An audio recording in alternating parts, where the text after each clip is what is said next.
All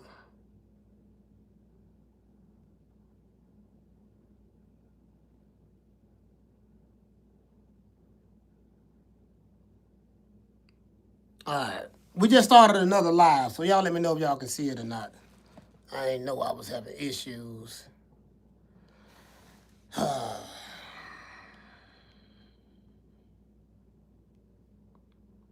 Y'all hit the like button for me. Schoolo, what's up, Schoolo?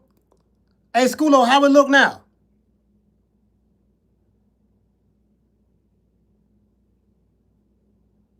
How we looking now, Schoolo? All right, we got one in there. Okay, cool. All right, I'm good. All right, thank you, bro. Thank you, fam. Yeah, you know what? Hey, you know what, fam? It's like every time I try to go live on the patio now, bro, it's like the reception be terrible. I don't get it. Like,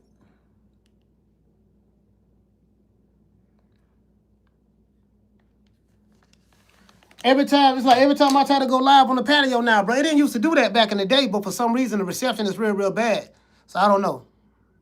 Master Goku, what's up, fam?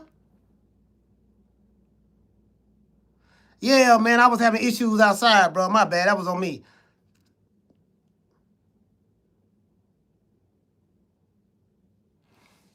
Gabe, what's going on? What's going on, Gabby? What's going on? I'm trying to wait to everybody. I'm trying to wait everybody to roll back over here. I gotta get ready to go to the gym, so get ready to go to the gym in a few.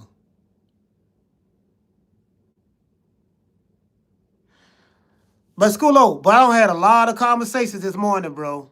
Like I had, but listen. I'm talking about I probably about 8 people hit me up this morning. 8 people I spoke to this morning. Spoke to the Haneys. They was actually on a flight getting ready to go to Saudi, get ready to go to Dubai. They're going to Dubai right now. They probably already in Dubai. Because Dubai like 2 hours away from Saudi Arabia. If I'm not mistaken, I think it's a 2-hour flight. So they went to Dubai. You get what I'm saying? So, hey, Brandon, sweet like candy, what's going on with you?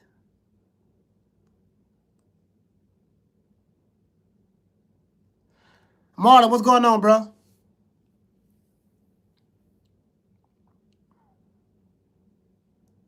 What'd you say, Schoolo? You said they probably changed something with the connection. They might need to do maintenance in that area.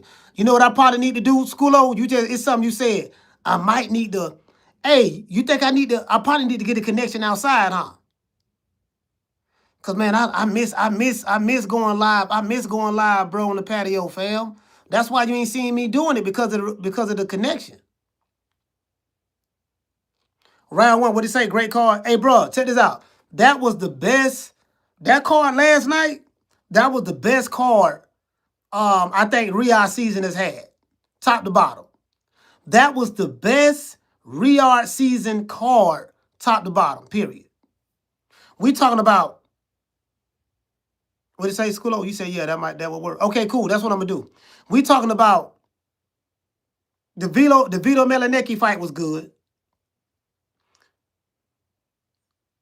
Abdullah Mason and Sam Noakes was a burner. A lot of people over in the US didn't know who Sam Noakes was. I knew who Sam Noakes is.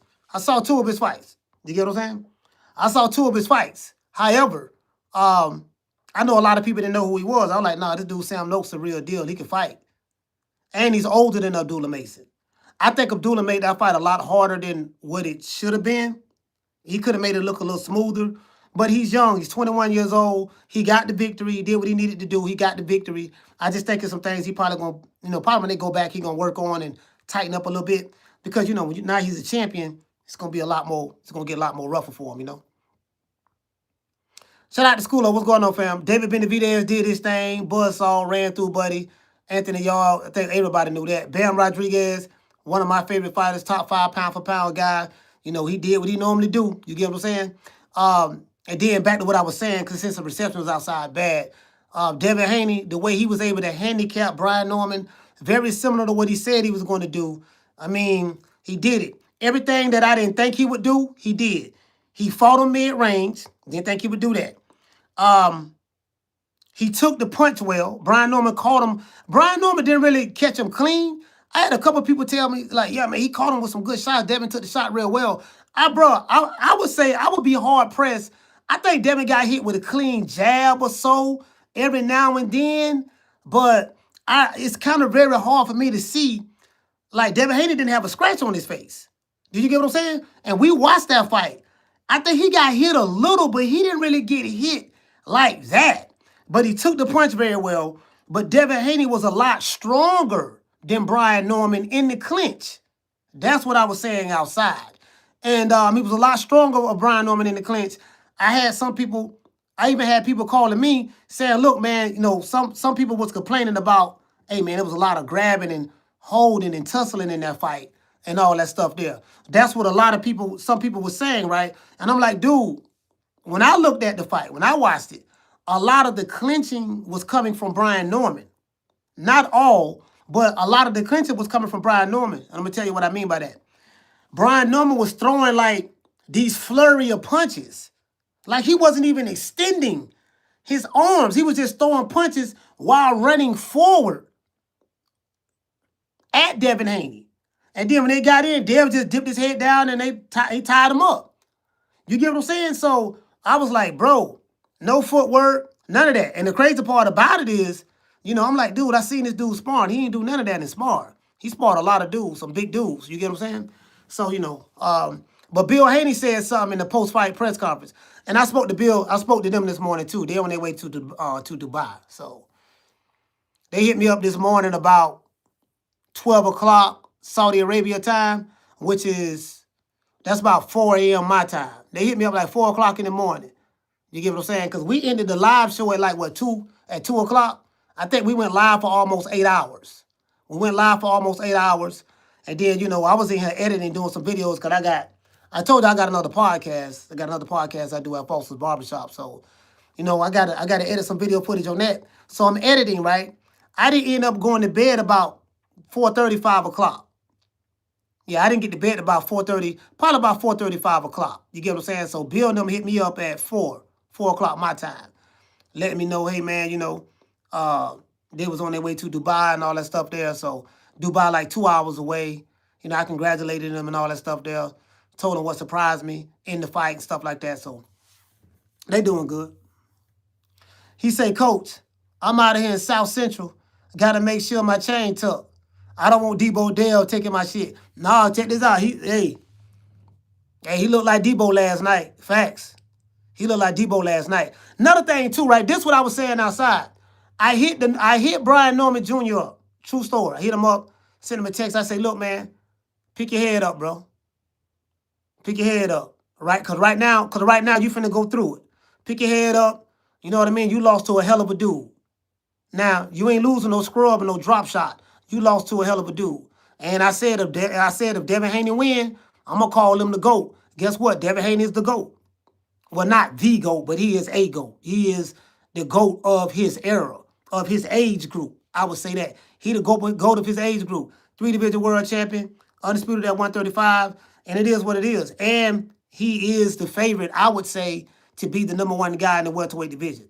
Simple as that. You know what I mean? Now, you know, but then you got Rolly Romero. I know I've shitted on Rolly Romero in the past, but Rolly Romero has gotten a lot better as a boxer, you know, because he has the same trainer that Ugas have. I forgot that dude name, the Cuban dude that trained Ugas. That's who trains Rolly Romero right now. And he got Rolly Romero looking a lot better than he did when he was with Bullet. So you got Rolly Romero. He's a live dog in the welterweight division. He got the WBA title. You have Mario Barrios. He had the WBC title. The way it looked like it's lining up, if Ryan Garcia, him and Mario Barrios fighting, I think in January, right? If Ryan Garcia beat Mario Barrios and win that WBC strap, the way it's looking, Ryan Garcia and Devin Haney going to meet for a unification match. That's how it's looking. You get what I'm saying? So, shout out to the Voracious. He said Abdullah Mason stole the show. He said Haney shocked the world. You know what? I don't know, man. I mean, Abdullah Mason. I don't know. I want to say.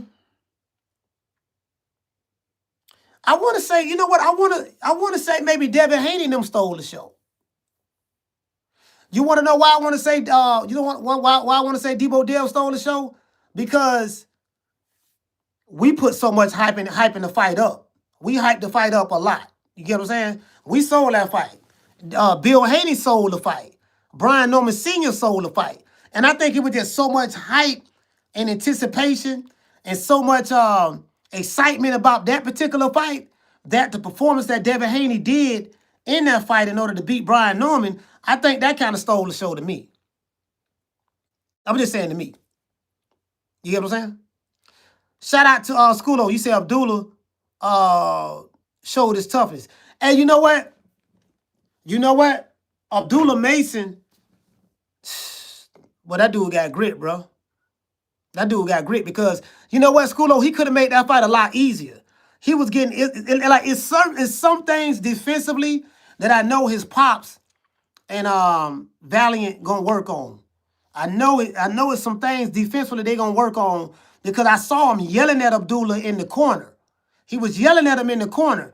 Now, you know, I had the volume turned down, so I couldn't hear what he was saying. I didn't hear what nobody was saying, really. You get what I'm saying? Because I had the volume turned down. So he was yelling at him. But he's a champion now. He's 21 years old. Some of the same things that Shakur Stevenson was telling Abdullah Mason in the fight before the Sam Noakes fight. Yeah, I don't know if y'all remember when Shakur was in the locker room with Abdullah Mason, and he was telling him, look, man, you did good, but just work on this, work on that. You don't pull straight back. He was telling him about certain things to do, you know what I mean, defensively and stuff like that. So I think Abdullah, I think he would benefit a lot if he probably do some sparring with Devin Haney, do some sparring with Shakur Stevenson. You get what I'm saying? I think he'll learn a lot from a defensive standpoint if he do that. But his dad, I think his dad and Jay Prince, they got him in the right direction. For real though. What'd you say? The one he said Mason stands too wide. Yeah, it is. He got a wide stance. Then he jabs and it leaves him open to be hit, counter. Yeah. What you say, Battle? You say Mason took a lot of punishment, but he had a better performance than Dev. I don't know. You think so? Shout out to Dodge J. What did you say, fam? You say, damn, Bill was quiet for a reason. He had Devin working with Virgil Hunter. Yeah, you know what? He had to work with Virgil Hunter.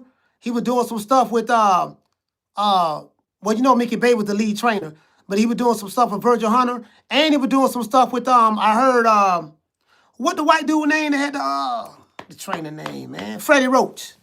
Freddie Roach as well. Doing stuff for Freddie Roach as well. John Wick say Dale put on a masterful boxing class. Now that's the sweet science. That shit he did with Jose Ramirez wasn't the sweet science.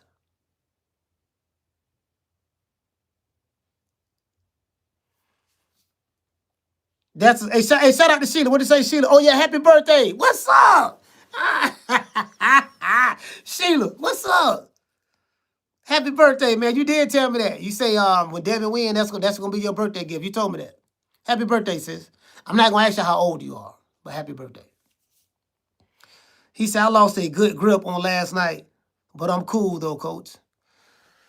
How much you well, I ain't gonna ask you how much you lost, but we made some good money last night over here.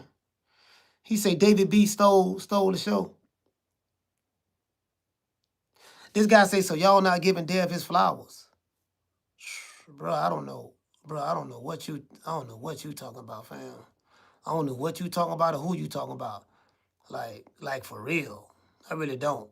I shot a whole video giving Devin Haney his flowers. Gave him his flowers last night on the live.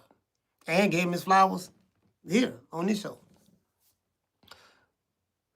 He say, salute, coach. He say, what you think about Conor being Duck saying Rolly or Ryan is a better fight?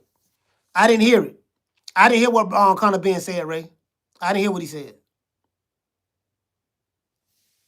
I didn't hear what he said. He said, I think Mason and Davis is a good fight to make. They're not gonna fight each other. You know, both of them with Jay Prince now, and I think Keyshawn Davis moving up to 140. So they're not gonna fight each other right now. If they fight, it'll probably be later on, but they're not gonna fight each other right now. Shout out to John Wick. He say, shout out to you, Coach Respect, for keeping it real and not being like these other YouTubers. You stood on your pick, but show respect after. Yeah, I mean, I gotta stand on my pick. You know what I mean? You know, hey, check this out, John Wick. You know the crazy part about it? A lot of people don't know. Me and Bill Haney was talking all the way up to the lead up of the fight. Now it was sometimes that I called him. You know, he didn't pick up because they was in Colorado and stuff like that, training. I already knew about that. But Bill, you know, me and Bill talk all the time. You get what I'm saying? So I'm talking to him, and then of course I talk to Norman as well. Cool with both of them. You get what I'm saying? So I think it's a lot of stuff that I know that I'm not really at liberty to say. You get, you know, you feel me? Because I don't want to betray that confidentiality, you know, between people who I, you know, who I fuck with in the sport and who fuck with me. Because, you know, everybody call me. When I say everybody, everybody. I talk to motherfuckers at PBC. I got I'm talking about top people. Motherfuckers at Top Rank. Golden Boy, no. I ain't got no connects to Golden Boy. And I don't have any connects to Matchroom. But just a lot of different people. You know, people in Boston call me all the time. We talk all the time, so. Hey, Sound T, what the same family say Noakes is a real good fighter. Didn't know he had that. But you, hey, Sound T, he from the UK. A lot of people over here don't know who Sam Noakes is. Hell, I didn't know much about him. I don't know his backstory. I've only seen 2 of his fights. And the 2 fights that I saw, he looked real good. He's strong. We saw that against Abdullah Mason last night. Sam Noakes took some good shots, and then he gave some good shots. Like, and then this another thing too, right? You know, this was Abdullah Mason's first time going 12 rounds. So normally when you see a fighter going 12 rounds for the first time, those championship rounds, you kind of see them gas and falter a little bit. You know, Abdullah Mason won that fight because he won 2 of the last 3 championship rounds. He won the 10th round. He lost the 11th round miserably. Sam looked like he was putting them hammers on him. But then the 12th round, he closed out strong. 2 judges scored it 115-113. Had Abdullah Mason not stepped up in the 10th and in the championship rounds and won 2 of the, had Abdullah Mason not won 2 of the 3 championship rounds, that fight could have been a majority draw. One judge had it 117-111. That was crazy.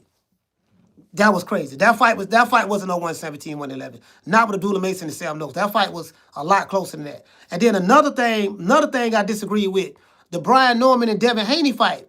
One judge scored it 114-113. What fight was he watching? The judge who scored the fight in the Haney-Norman fight, 114-113, what fight was he watching? I'm just saying. So what I'm saying is, you know, when a fighter go 12 rounds for the first time, they go through these learning experiences as it relates to that, right? So he's going to learn from that. That's a good thing. He was able to go 12. I'm going to tell you another thing. Brian Norman Jr., that was his first time going 12 rounds. You get what I'm saying? So, you know, now, I'm finna tell you what the Normans finna go through if they're not going through it already. As I said before, y'all know we've been doing this. January going to be 5 years. When you talk that shit and you win, you take your flowers. When you talk that shit and you lose, you got to deal with the repercussions of that. That's me included. I'm not excluded from that. You know what I mean? You got to show your face. You got to take it. Brian Norman Sr. talked a whole lot of. You get what I'm saying? You know, so right now, he got to go through what he going to go through. The internet is brutal. That's what it's going to be. It don't matter who it is. Ain't nobody exempt. You get what I'm saying? So I explained to him, look, bro, this is what it's going to be now. We did the same thing when Devin Haney lost to Ryan Garcia. Even though we found out 2 weeks later that Ryan Garcia got popped with Ostarine, people were still clowning Devin Haney, right? Made songs, memes about him and all that stuff there, right? So now, it was something that Timothy Bradley said. I saw Timothy Bradley interview this morning. Shout out to Tim, that's my guy. Something that Timothy Bradley said in the interview this morning, in the video he shot this morning. He said that all of the things that Devin Haney went through, the ridicule, a lot of stuff that people were saying about him, including, including myself and when he lost to Ryan Garcia. Now, once I found out that Ryan had got popped with Osterine, of course, you know, I'm like, well, look, that really don't count because Ryan was cheating. You get what I'm saying? We cannot dismiss that. Then people clown him because of the lawsuit. Me, like I told Bill, and I said it on this show, I didn't have a problem with the lawsuit. I get y'all suing Ryan Garcia. What I had a problem with was y'all sued the man for battery. Don't sue the man for battery. But Devin Haney ain't had nothing to do with that. That was Bill Haney. You know what I mean? So I think all of those things that Devin Haney went through, that could have broke him mentally. But he took all of that, and then his last performance with Jose Ramirez, you know, he was doing the Tight Rider. He was doing the MC Hammer, the Tom and Jerry. Those are the facts. He was doing that. So he took all of that ridicule, and he channeled that, and he became a better fighter off of that. Did you get what I'm saying? And he showed it last night. So not only did he prove that he was Debo Dev, he Debo Dev for real, bro. And you got to give it to him. You know what I mean? If you take the time to rip Devin Haney and defecate on Devin Haney, you got to take that same time and energy to get that man his flowers. Whether you like him or not is irrelevant. And another thing, I'm going to say this to Brian Norman Jr. Pick your head up, young man. You lost to a hell of a nigga.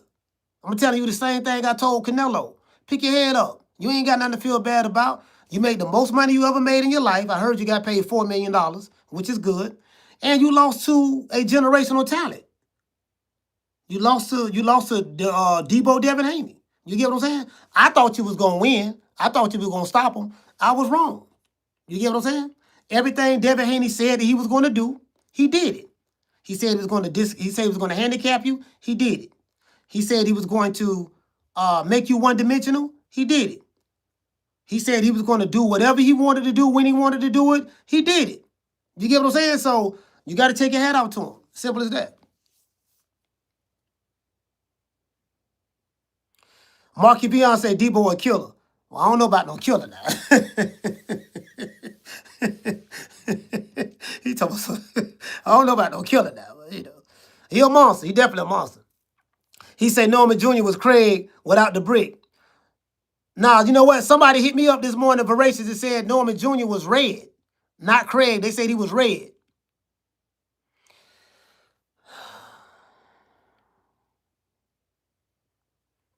I'm trying to see what y'all saying in the chat. Master Goku said, nah, but Dale won for sure. Yeah, he won. Yeah, you can't, listen, bro. And this another thing too, right? You can't discredit Brian Norman Jr. I'm going to tell y'all the same thing I said with Canelo. I'm going to tell you the same thing I said. No, I didn't say it with Spence. With Spence, I was, because I think with Spence, I had so much, I had so much smoke for the aerosexuals, because the aerosexuals was being so disrespectful for years in the lead up to that Crawford fight. You get what I'm saying? And you know, Bud, my guy, so like personally, you know what I mean? Like we talk all the time, like this. So after that fight, you get what I'm saying? It was so much shit that was said, like Top Rank Toby. It was just the level of vitriol for me. So when Bud whooped Spence, that was like, you get what I'm saying? The aerosexuals just disappeared. I don't even know where they at no more. I think a lot of them became Boots fans. The aerosexuals jumped on the Boots bandwagon, and then they became Canelo fans when Bud fought him. So, but I'm gonna tell y'all the same thing. Look, you can't tear Brian Norman down. Why? Because if you tear him down, you take away from Devin Haney.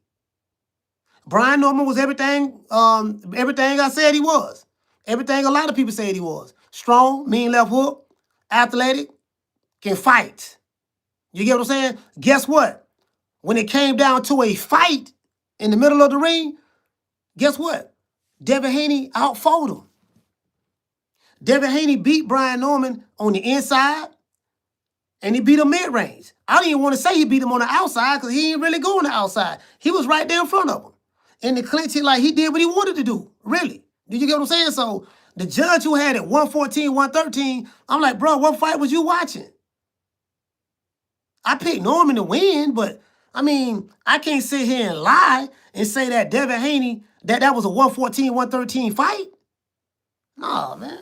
No, I can't. We can't do that, bro. We can't do that, man. Can't do that. What it say, Maddie Ice, you say, Coach, I like Mason, but he needs time. No unification yet, in my opinion.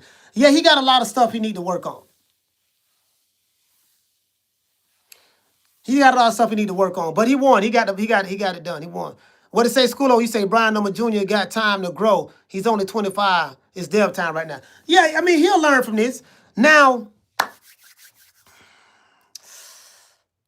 there's some things I want to say, but I'm not at liberty to say it right now.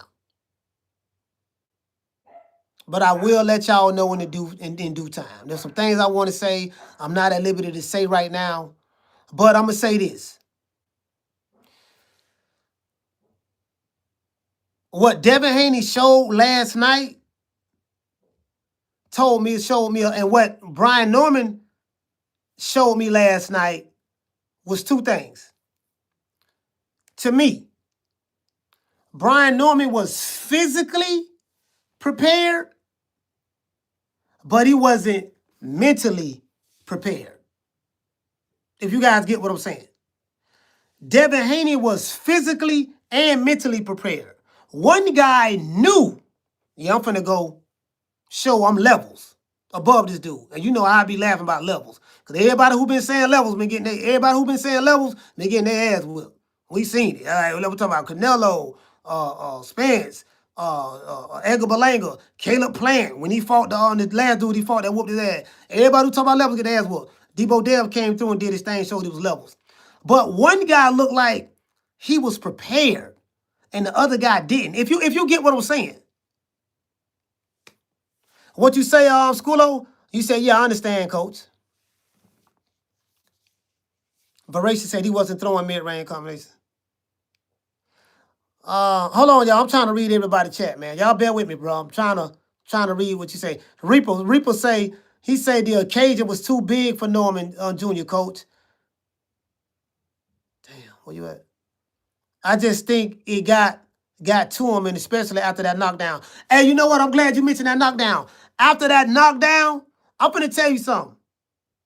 This when Devin Haney showed he was Debo Dev. He caught Brian Norman with a left hook. Bam! A check left hook. Stunned him. Brian Norman took a half step back. He was dazed. He was kind of like frozen headlights, but he kept his hands up. Instead of him getting his head off the line or bobbing and weaving, that left hook stung him to the point to where he was stuck right there. Then Devin Haney threw another left hook and then caught him with a straight right and dropped him. When Devin Haney dropped him, he leaned over on him and looked at him. Like, yeah, nigga, I told you I was going to drop your ass. Didn't I tell you that in the interview with Chris Mannix? Didn't I tell you that? And then he walked back. From that knockdown forward, he was gone. He was gone. I'm glad you mentioned that. He was gone. He said that left foot was similar to the one that Cuevas caught Norman with.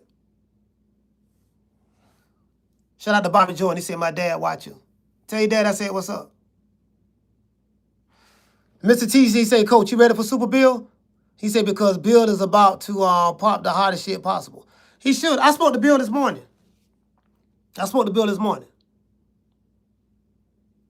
He said, Coach, Norman good, but Dev is elite and possibly a generation. Nah, Devin Haney is a generational fighter. He showed that last night. And this is what I'm saying. Like, if you tear down Brian Norman and say he was a bum, he wasn't this and that, you can't say that Devin Haney is a generational fighter because he beat a bum. He beat somebody who you said wasn't nobody. And you can't become a generational fighter from beating a nobody. Did you get what I'm saying? Brian Norman, WBO champ, former, strong, knocking mofos out his last 3-4 fights, and he ran up on a guy that's a generational talent, a top 10 pound for pound guy. You got to put Devin Haney back in the pound for pound list. You got to do that. You get what I'm saying? It diminishes from Devin Haney.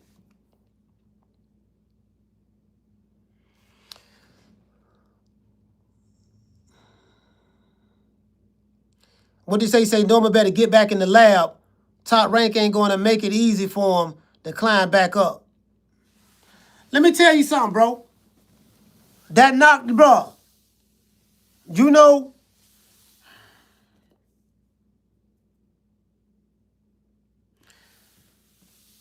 it's some changes need to be made. It's some changes need to be made. What you say, Sheila say knockout of the year. There's some changes need to be made.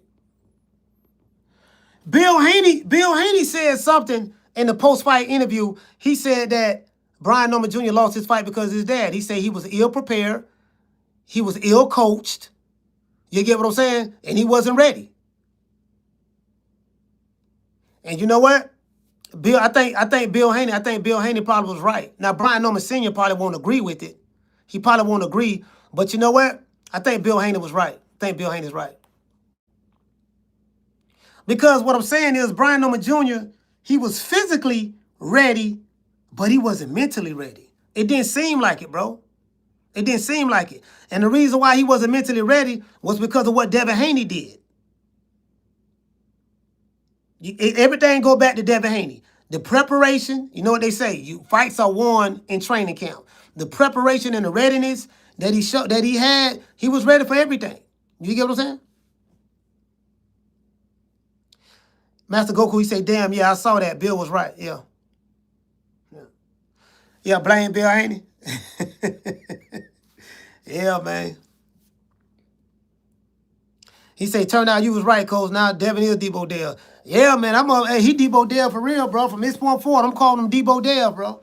That's Debo Dale, bro. Period. Remember, remember I was laughing at the trainer. He say, look, everybody. Debo Dale finna knock Brian Norman out. He say, look. We stepping over him. Bro, I thought that was so funny. Guess what? Is it funny now? I gotta, jokes on me, of course. So I gotta look at myself. Is it funny now? I'm like, bro. No motherfucker. He said, hey, you know what? Hold on. I gotta say this. Some of y'all might not like what I'm finna say. And I know Brian Norman Sr. I spoke to him as well. I spoke to Bill. I spoke to Brian Norman Sr. Everybody good. Thank Bill Haney and them. They in Dubai right now. I think Devin Haney could have stopped Brian Norman, or at least got another knockdown or something. It was certain times in that fight. I think if Devin Haney would have stepped the gas up on Brian Norman instead of sitting back waiting, and if he could have took more of an initiative to become more front foot dominant, I think he probably could have stopped him. I'm just being honest, bro. I'm going off of what I saw. But Devin Haney don't fight like that. This what I was telling y'all when I interviewed Bill in Miami. I said, man, you coach. I said, the only thing I didn't like about the Regis fight, I said, bro, you dominated Regis, but that man was hurt all throughout that fight after you knocked him down. You could have stopped that dude. Bill was like, no, we just wanted to show that we can. You get what I'm saying? But you know what? If Devin Haney would have tried to stop Brian Norman, maybe he would have opened himself up to a counter or something. But me personally, just going off of what I saw, I just think, man, B fought Brian Norman fought as hard as he could. But I just think, man, bro, that Devin Haney looked a lot more physically stronger. His punching power was harder than Brian Norman's. Defense, he was on point. He showed elite footwork. He showed elite guard manipulation. Devin Haney came with an intimidation factor. The intimidation factor. Did you get what I'm saying? It was at some, bro, I'm telling you what people who called me told me. So I don't want nobody in the chat get mad at me. You know what I mean? But what people who calling me telling me, they said that it was at some point in that fight, Brian Norman looked gun shy and scared. Now, I didn't see the scaredness, but I think that he was more shocked than anything. I got to go back and listen to hear what the corners were saying. Because you guys know, the volume was down low, so I didn't hear what Bill Haney was telling Devin, and I didn't hear what Brian Norman Sr. was telling B. Norman. I'm going to go back and listen to it.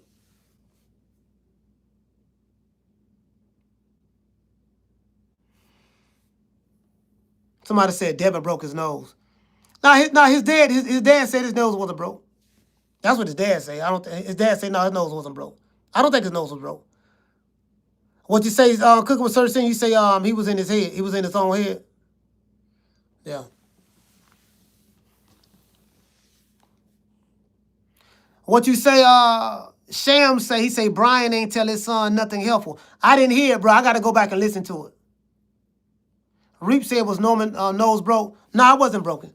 It wasn't broken.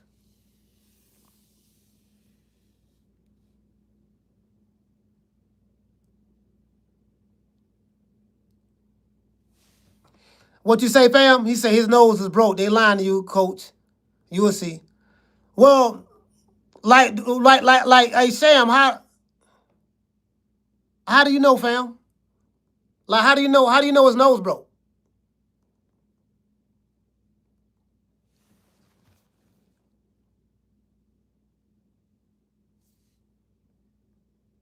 Like, how do you know his nose broke? Cause I mean, I spoke to his dad. His dad says his nose ain't broke. Like, how do you know it's broke?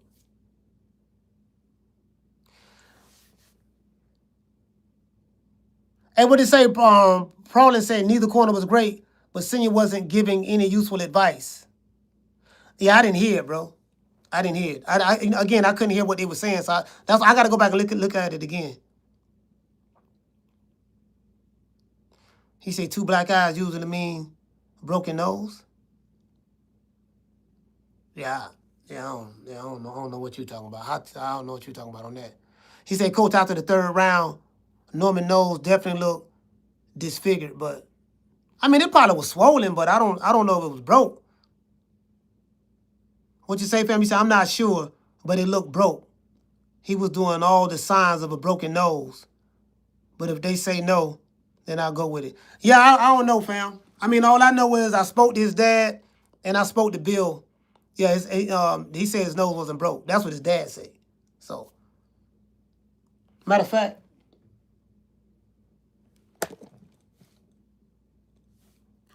I'll text him now.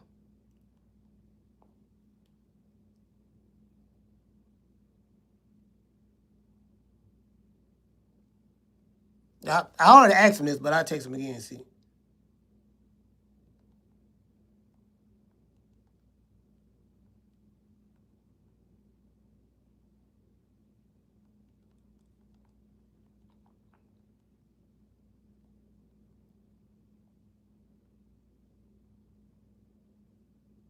All right. I'll just send him a text. Another thing, too. You got 2 black fathers, and we said this before the fight.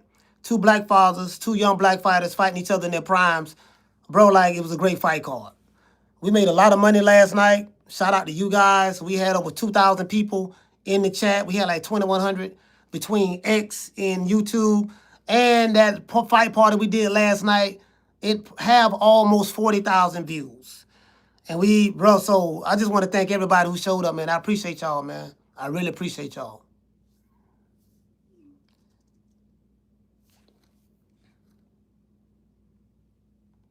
Hold on, he just replied.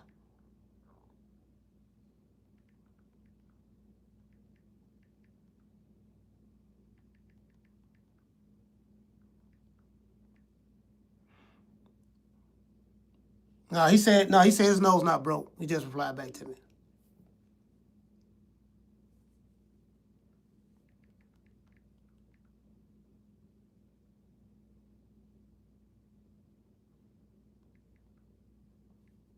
Hold on.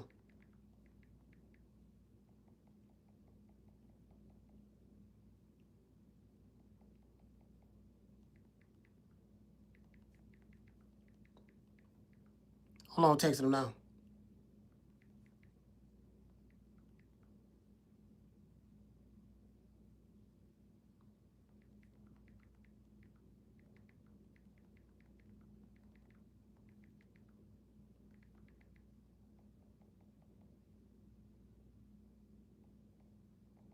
Hold on, y'all.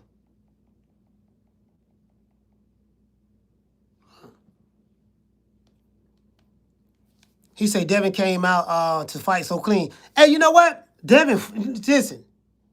Devin was a lot stronger in the clinch than Brian Norman too. I think he surprised Brian Norman on all fronts. He surprised him with his footwork, surprised him with the punching power. CJ from the 504, shout out to you. You the one that said it. You said, look, man, he might be stronger at that 147, which I know he'll be stronger. But you say he might be able to take a better punch at 147. And you said that his punching power may increase at 147. You know what? His punching power did increase. Punching power did increase. He actually sat on his punch. Shout out to Lico. Salute, fam. Dropping that half for. Hey, I appreciate you, bro. Dropping that half for Hundo on your boy. He said, I asked Senior on Mill City what type of pillow Dev hit his son eye with. He said, Tempur-Pedic. Junior is now on Dev's bum list with Linares, Regis, Loma, Cam Ramirez. Hey, you know what, though? Aliko, I hear what you're saying, but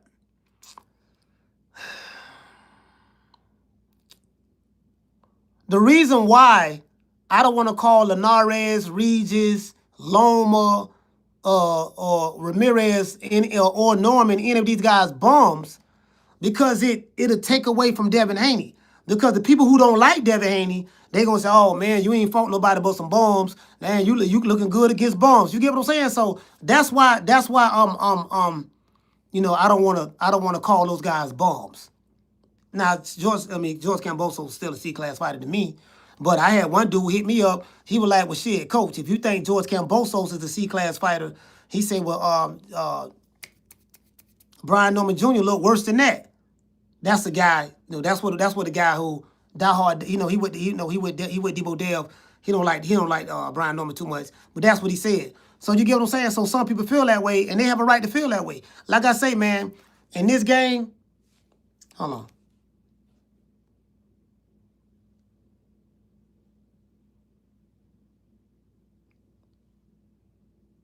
All right. Norman hit me back. What'd he say? He said Devin called him a bum though.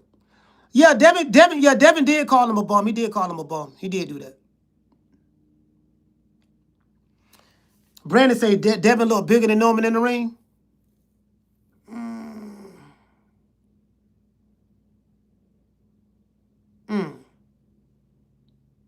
I don't know. I gotta go back and look at. I don't think he was necessarily big. You know what, Brandon, you might be right. I don't know if he was bigger.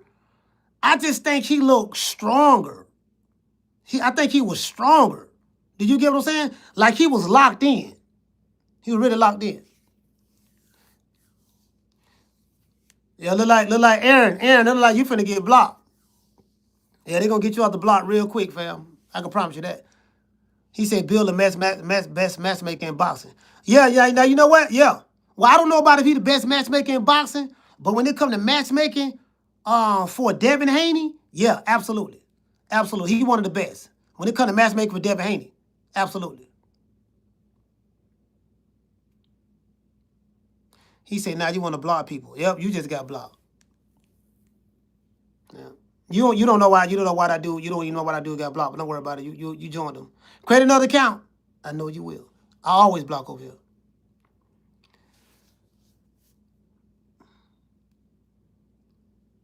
Shout out to Ness. He said, I don't understand that shirt. You don't understand this shirt? Ness? Blame Bill Haney? I've been rocking this a while. Shout out to Ambulance. Shout out to Nessa Gills. It said on the hat too. It said on the hat. You saying because it's backwards. My bad. It said blame Bill Haney on the hat and blame Bill Haney right here going across.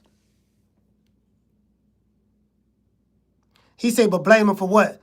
It's an inside joke. It's an inside joke that me and Bill have. Blame Bill Haney is, everybody always blame Bill for everything. It's always Bill Haney fault for this. It's always Bill Haney fault for that. So we came up with something. I say, Bill, we might well come up with a shirt called Blame Bill Haney. I told Bill Haney, you need to come up with some merchandise called Blame Bill Haney. He ain't never do it. I said, well, Bill, since everybody always blaming you for stuff anyways in boxing, You know, well, Bill did this, he did that, they went snack, this and that, yada, yada, yada. I said, well, look, you might as well come out with Blame Bill Haney t-shirts. And that's what I did. I came out with Blame Bill Haney. Now, I'm not selling them, of course. It's Bill's name, but, you know. As a matter of fact, when I saw Devin Haney, when I saw Dev in Vegas, I had a Blame Bill Haney shirt on. Yep. I had a Blame Bill Haney shirt on. He said the fight was great if you didn't join the hate code. I like Brian for even not having an excuse. No, he can't have no excuse. See, this is the thing too, right? This is the thing that kind of ticked me off a little with the Devin Haney fans, and I like Dev. But if a person is picking the other fighter, it don't mean they hate Devin Haney. Do you get what I'm saying? If somebody picked Devin Haney, does that mean they hate Brian Norman? If somebody picked Devin Haney to beat Jose Ramirez, does that mean they hate Jose Ramirez? Now, Devin Haney do have haters. That is true. They got some motherfuckers who hate him. And I told y'all, a lot of Devin Haney haters come from, you know, Tank Davis fans. They don't like him because of the rivalry that they have. Ryan Garcia fans, they don't like him. Who else? I want to say, no, not Regis Prograde. Devin Haney, Ryan Garcia. Tank Davis, Ryan. I want to say maybe Shakur fans as well. I think those three fan groups, they don't like each other. Do you get what I'm saying? So a lot of that is just basically banter back and forth between them. He said a lot of Haney haters was the loudest. They wanted him knocked out of boxing. I mean, you know, people have a right to feel that way. Like, you got to understand, fam, like, in this sport, that's a part of the game. Like, you can't take this stuff personal. I can tell you offhand, Bill Haney don't take this stuff personal, bro. It's all business with Bill. I think a lot of fans take it personal. This stuff ain't personal. The fans take it personal.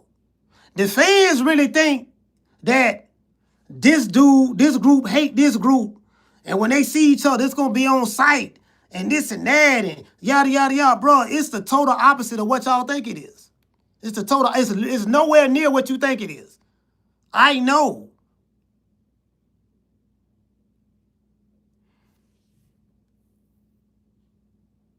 Master Goku say fans be taking that shit way too personal. Yeah, man, you know, it is what it is. He said, does Norman Sr. need to add another set of eyes to train with Junior? You know what? That's something they're gonna have to look into. Marlon, what you say, fam? He say they getting fooled by the promotion. Yeah, like these fans really, bro. I got people hitting me up. Yeah, coach. You know, you hate dude told me you hate the Haneys. You jealous of Devin. And I'm like, bro, hate the Haneys and jealous of Devin for what? Like, what would I hate on the Haneys for? I got a good relationship with the Haneys. I was talking to Bill all the way up to the lead up of the fight. Not all the time, because sometimes he didn't answer the phone, but still, you know, like he'll reach out to me, I reach out to him, stuff like that. Like what are you talking about? I think some of you Haney maniacs are doing a lot of projecting. He say, Coach, Debo Dale did the future technique. Hey, Dice. Man, look here, bro. Bro, remember that shit I was saying, fam? I say, so remember this video. We in Vegas. It's me, Coach Kenny, which is Tank Davis' trainer, Bernard Hackett, which is Jaleel Hackett's trainer, Brian Norman, Cam Walker, and Cam. Jaleel had walked off.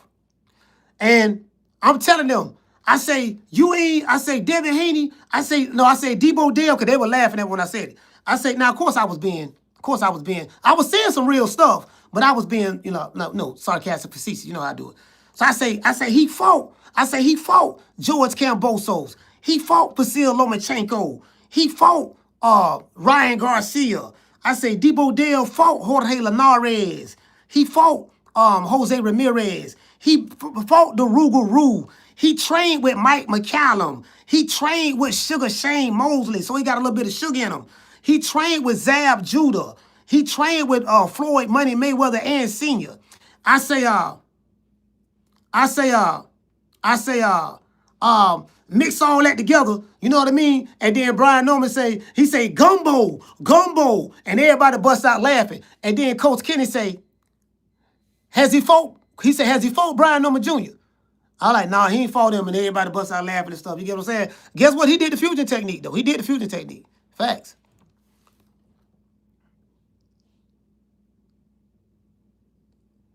Shout out to Jace. He say, most said Brian Norman's personality gonna win the fight alone.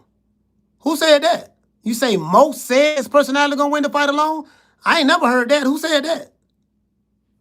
Who said personality gonna win the fight? He said, I bet Coach Kenny and Bernard Hackett take Debo seriously now.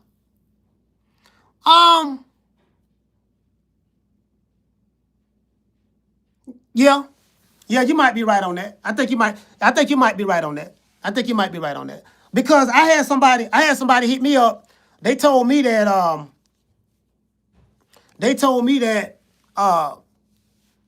in this fight right here, this should put, now this is what I'm saying. I'm saying Devin Haney probably should go back to top 10 pound for pound. Need to put it back in the pound for pound list. Top 10. I don't know if he should go in the top 5. Because you got some bad boys in the top 5. You got Crawford, you got Usyk, you got Inoue, you have Dimitri Bivol, you have Bam. So it's gonna be kind of hard to crack that top 5 with those guys. But Devin Haney should be in the top 10. Should probably be like number 6 or something of that sort. You know, Bam. I think Bam solidified his spot in the top 5. I think if you may want to switch somebody out of there, shit. What? I wanna cause he's still on. Who would you switch out of the top 5 if you put Devin in the pound for pound? Crawford ain't going nowhere. Inoue ain't going nowhere. Usyk ain't going nowhere. So that's 3 right there. And Bam definitely shouldn't go nowhere, right? So Bivol, I think the ring got him in the top 5. Bivol is in the top 5 as well. So I don't know. Definitely in the top 10 though. Definitely the top 10. What you say natural? You say I put him on 5 through 10 somewhere. Okay. Jamie say take T.O. out. T.O. not in the top 10 pound for pound. What you say? A say I will put Benavidez, coach. Oh, Benavidez.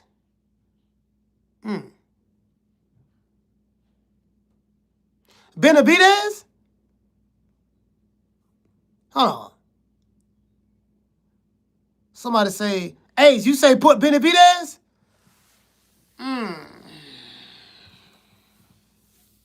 Benavidez should go in the top 10. You think so? Benavidez should go in the top 10. I'm thinking you're talking about top 5. Benavidez should go in the top 10. Yeah, Benavidez, you say Benavidez looking scary, bro. Yeah, but he's looking scary. He's looking scary against Anthony Yard. You know, Anthony Yard, I need to see what Benavidez look like against someone like a Beterbiev or Dimitri Bivol. Put him in there with Beterbiev or Dimitri Bivol. I think Benavidez is ready for those fights because of the way he fights. Benavidez got some fast hands, bro. That dude, bro. Did you see how fast Benavidez's hands is? Shout out to A-Sound-T. He said, you young jiggers take everything to heart. He said, why does everything have to lean so far left or so far right just because we picked against your guy? Well, see, hey, you know what, A-Sound-T? I'm glad you mentioned that. That's the internet, though. That's how the internet is. Like, the internet really think that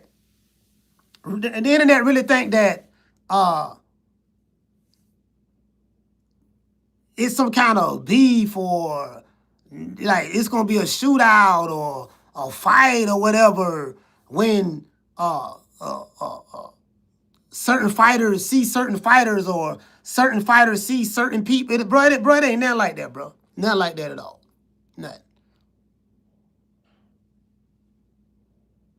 He said even Beterbiev, if David beats him, how he beat Yard, then he's top 5 for sure. Yeah, for sure. Listen, that Beterbiev and Beterbiev and Benavidez fight.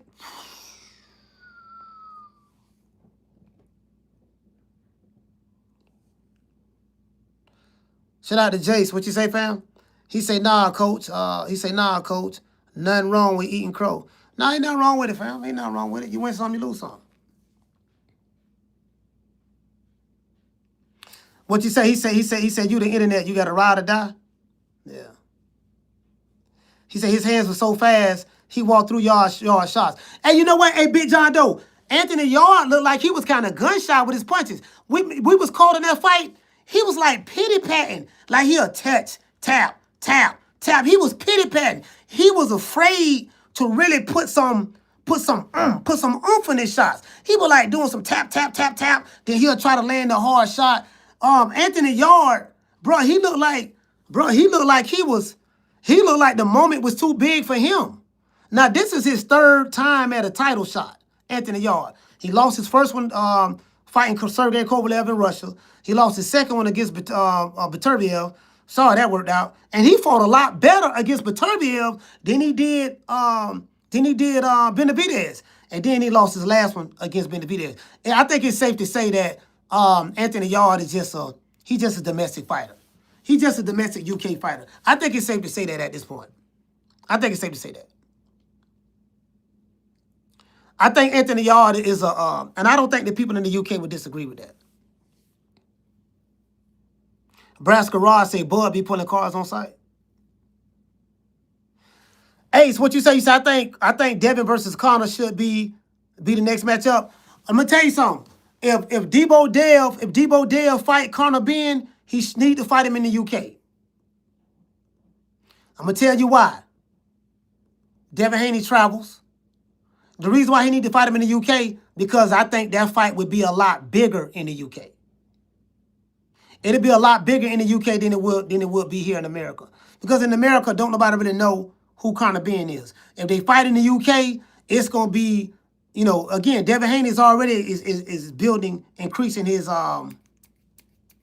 exposure and increasing his popularity. Whether people love him or hate him, he's increasing it. You get what I'm saying? If he fight in the UK, beat Conor Ben in the UK, oh, it's a wrap. It's a wrap. Because me personally, I don't think Conor Ben can beat Devin Haney. Conor Ben is very similar. I was going to say from a stylistic standpoint, he might be very similar to not Gary Antoine Russell, not Regis Prograis. Who would you say Conor Ben is more comparison to? He said, I don't think Ben should come straight to from 160 to 147. Hey, look, if he want to come down there, so be it. He said, I don't know if Ben can beat Haney either. I got Devin Haney. I have Devin Haney. I have Devin Haney pretty much doing the Conor Ben what he did to Brian Norman. Oh, Sean Porter. What you say, Rodney? Sean Porter? Yeah. Yeah, I would say that. Probably about Sean Porter. You might be right about that.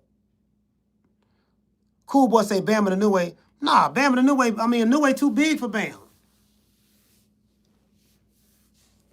A new way too big for Bam, bro. Why would he fight a new way?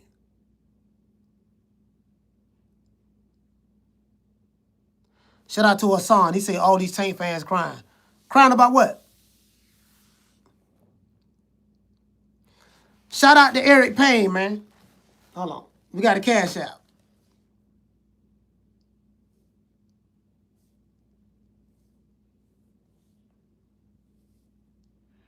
Hey, man, I want to appreciate y'all, bro. Like, y'all, bro. Listen, man, we did good last night, fam. I really appreciate y'all, fam. Like, we had over, 2,200 people watching it live last night? We made almost $700 last night. Shout out, listen, man. Shout out to Brown Diamonds, dropping that half a dub. He say salute, fam, salute. He say keep pushing. You did. Shout out to you, fam. I appreciate you, bro. He say Tank just ducked Jake Paul. His career over. Nah, Tank ain't ducked no Jake Paul. I don't believe that. He ain't ducked no Jake Paul. He just what it say? Cooking with Search. You say Sam is a good fighter. He's a baby Jennebeck. But you know what? Oh, let me sit down right here. Shit. Oh, let me get out on the floor. Oh. My damn neck hurting. Neck hurting, bro. I had went to the doctor, and the doctor said I got a degenerate disc disease. Degenerate disc disease in my C6 and C7 vertebrae. You know, the disc in between the vertebrae. So, you guys know that I have my own strength and conditioning business, man. I used to train a lot of power lifters for competitions and stuff like that, right? I did that shit for like about 20 years.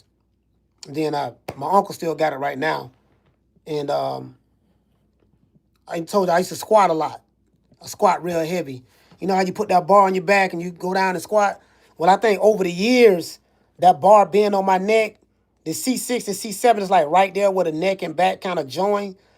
Those years of me doing that, it's like my cartilage is deteriorating in my neck. So, in my neck. So I'm hoping I ain't gotta have surgery. I gotta go see an orthopedic surgeon.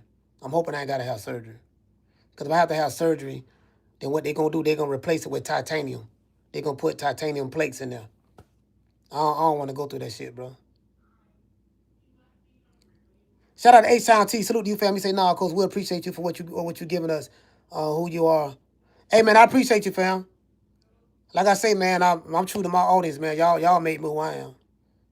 Believe that. What did it say, Big John Doe? You say I have a fusion back there. Yeah. Yeah, hey, John Doe, I don't lift heavy weights no more, bro. I don't lift heavy weights no more. I can't. You get what I'm saying? I don't lift heavy weights no more because, like when I turn my neck right here, it hurt. So when I turn this way, it kind of hurt too. So I got to go to the chiropractor, man. I'm like, man, fuck. Chiropractor doctor. I'm like, damn, dog. Man.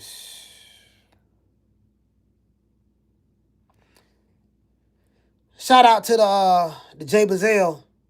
That's why I tell y'all, man, go to the doctor, man.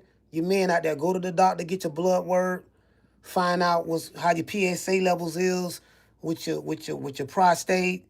That's so it'll let you know if you 45 years old, you got to go to the doctor, get that blood work, and see what's going on in your body. And you got to get a colonoscopy.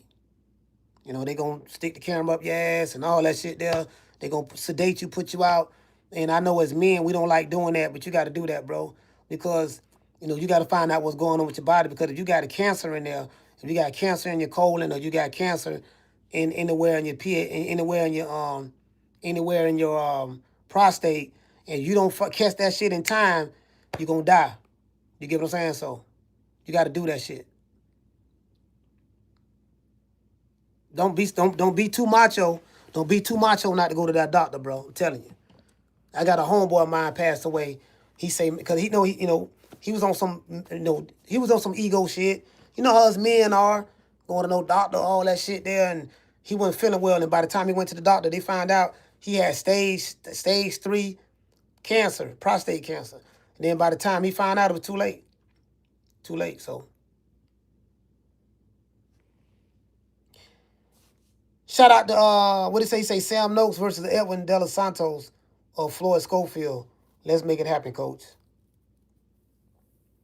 You know what, Chucky? I think Sam Noakes. I think he's with Queensberry. He's with Frank Warren, Old Fish Eyes. I want to see more of Sam Noakes, bro. Like, I was impressed with him. I really, really want to see more of him. I was impressed with him, bro. Like, for real. I really like him. Shout out to Schoolo. He said, my birthday next week, Coach, November 26th. I got to go to the doctor myself. Yeah, man. Shout out to Miss Connie. She said prostate cancer is running very prevalent in the black community of men. Yeah. He say Senior should call Sugar Hill Stewart to help Camp Next to get some head movement to go with that power. Yeah, I think after last night, B Norman know he got a lot to work on. He got a lot to work on, and he gonna make some changes. He's gonna have to make some changes. So I'm anxious to see what's going to be next for, for the Norman team and stuff like that. They'll bounce back. They'll bounce back. Like I told him, I say, look, bro, you lost to Devin Haney, fam. You lost to Devin Haney. You know what I mean? So the talk is talk, but now Devin Haney came in there and backed it up. You said what you had to say. You came in there, Devin Haney beat you. And it is what it is. He didn't make no excuses, so it's cool. He didn't make no excuses, man. So he take it like a champ. He gonna bounce back. He 25. He young. He still one loss don't define a fighter. See, some of my greatest, best fighters, some of my favorite fighters had losses. Y'all know my main man Marvin Hagler. I love Hagler. Love Sugar Ray. Sugar Ray Leonard had losses. Salvador Sanchez had a loss. Azuma Nelson had some losses. You get what I'm saying? So, I mean, bro, James Toney. You know how much I love James Toney. Pernell Whitaker had a few losses. I think Pernell had like 3. I think he had lost his first fight to a Puerto Rican dude, I think in Puerto Rico, and he came back and avenged that. Forgot the brother he lost to. He lost to Tito Trinidad, broke his jaw in the first round. When he moved up to 154, he fought the entire fight with a broke jaw. And you know how I know? Because, I remember that fight, 1. But 2, I interviewed the legendary Tommy Brooks, R.I.P. to Tommy Brooks. Tommy Brooks was one of the trainers of Pernell Whitaker. He was over there with Georgie Benton and him and Ronnie Shields and stuff like that. I don't know if Ronnie Shields was over there, but I know Tommy Brooks was over there with him. He said that was the best fighter he's ever trained. That's when you had Georgie Benton, Duva, and all that stuff over there. Let's see. He said that, damn, what did I say? Oh, yeah. Tommy Brooks, when I interviewed him on this channel, he said that when Pernell had his jaw broke, he said he noticed that his jaw was broke. He said, man, I'm going to stop the fight. He said Pernell Whitaker told him, nah, don't stop the fight. Whatever you do, don't stop this fight. I'm not going to get hit with that left hook no more. And he finished 12 rounds. Now, Tito beat him. He finished the rest of the fight with a broke jaw. Now, I got that story from Tommy Brooks. R.I.P. to the legendary trainer, man.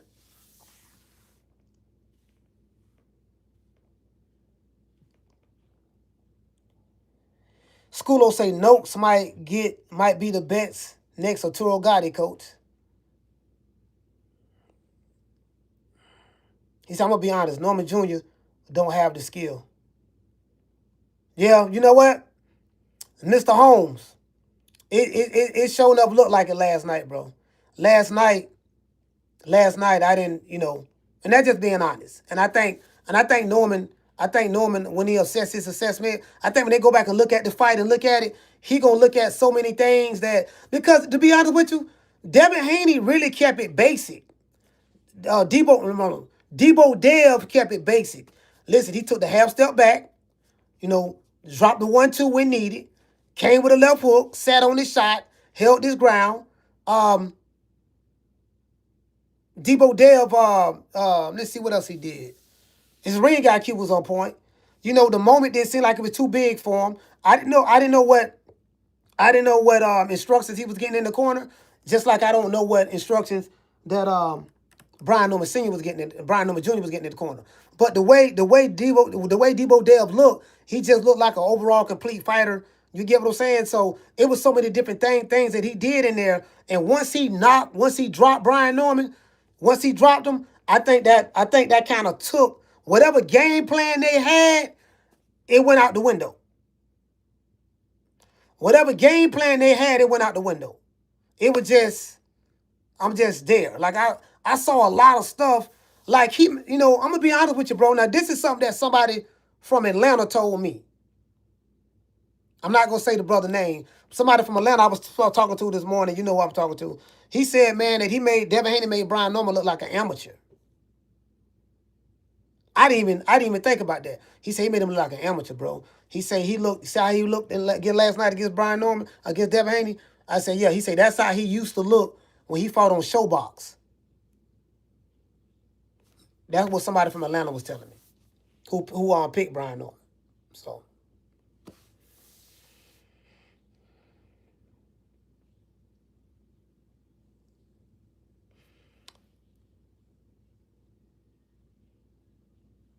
What they say, Cool Boy say Norman too stiff. Yeah. He'll bounce back. He'll bounce back though. And what they say, Mr. Holmes, he say he kept it extremely basic. Jab and grab, jab and grab, moved when needed. You know what though? Devin Haney did tie him up some. He did do that. But I can't really put that all on Devin. I'm gonna tell you why. Brian Norman was rushing in there, like throwing flurries and bull rushing in there. And then when he get on the inside, he's smothering his work. Devin Haney just tied him up. He just tied him up. So that really, like, you know, if you go back, I only seen it last night, but by me watching it live, I'm like, bro, a lot of those tie-up situations, that was Brian Norman, fam. That was Brian Norman. Like, he wasn't creating the space to get his shots off. So Devin did right. Get it coming there, time up. Let the referee break it up, reset. Once you make them reset, got to start all over again and try to figure out how to get in there. And that, I mean, that's, you know what I mean? He say, Coach, I think that boot sparring story may be true now after watching this fight. Man, I be watching, man, I be hearing so many sparring stories, bro. I'm like, what you say? He say, OG say, he said B Norman took a couple of rounds to recover after that knockdown. Yeah, he did. He looked like he was, it looked like after this, listen, once Debo Dev got his respect, CJ, I got to give a shout out to CJ from the 504. He said this, he said, Coach, at 150, 147, Devin going to be stronger. His punch resistance is going to be stronger. And his punching power is going to be stronger. And guess what? He checked all of those boxes last night. Facts. What did he say, Flex? He say Debo Dev bullied Norman in the corner too, with clinches too, Coach. And Norman was smothering himself too. You know what? Flex, you're right. It was a combination of stuff. But I think what it was. I think what it was. When Devin Haney, when they did clinch, Devin Haney wanted to show Brian Norman that I'm stronger than you. I think that was like, yeah, I'm stronger than you. You see how I'm pushing you? Because Crawford do the same thing. I seen like Crawford do the exact same thing. Like when somebody get in the clinch with him and they tie up, Crawford always show I'm stronger than you. I'm gonna push you back. Like how he did Errol Spence. Like how he did Canelo. When him and Canelo got in the clinch, Canelo lifted him up one time, but after that, when they got in the clinch, they very seldom clinch. But when they got in the clinch, he let Canelo know, no, it ain't gonna be none of that. And he pushed them off of him. And ain't gonna be none of that. Just let them know. I think Devin was doing that to psychologically let B. Norman Jr. know, nah, fam, it ain't like that. You ain't stronger than me. You get what I'm saying? So that's what I was thinking. Shout out to Rance. What you say, fam? He said, I told y'all Norman Jr. didn't improve as a boxer since the Randall fight. His boxing deficiencies were hidden by matching him up with tailored comeback fighters. Rance, I think you did say that. Yeah, I think you did say that. Shout out to Rance, man, dropping that half a dub. I appreciate you. Pretty much every fighter is a product of matchmaking, though. Matchmaking is a part of boxing. Do you get what I'm saying? I think the closest thing to a non-match-made fight in boxing, shout out to my main man from Baltimore, Damien, is Turki Al-Sheikh. If you fighting on a Turki Al-Sheikh card, you can very well know it's going to be a fight where everybody's skill set is pretty much the same. So the fighters that y'all see staying away from Turki Al-Sheikh, they stand away from Turki Al-Sheikh because he's going to remove them from the cloak of matchmaking by your promoters. This is why a certain fighter pool. See, if Kid Austin would have fought Shakur Stevenson, the same thing that Devin Haney did to Brian Norman, which I didn't expect. He would have did the same thing. Shakur would have did the same thing to Kid Austin. And that's why I believe all the shenanigans came with Mama Holyfield. Shakur would have did the same thing to Kid Austin. Exact same thing. That's why I believe he pulled out. He pulled out that fight.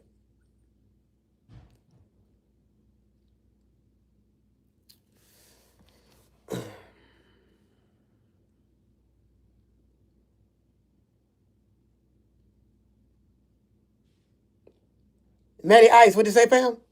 He say, Coach, Norman is a good fighter, but Dale was right. There's levels to this. Hey, you know how I feel about them levels. You know how I feel about them levels. Shout out to CJ. He said, exactly, Coach.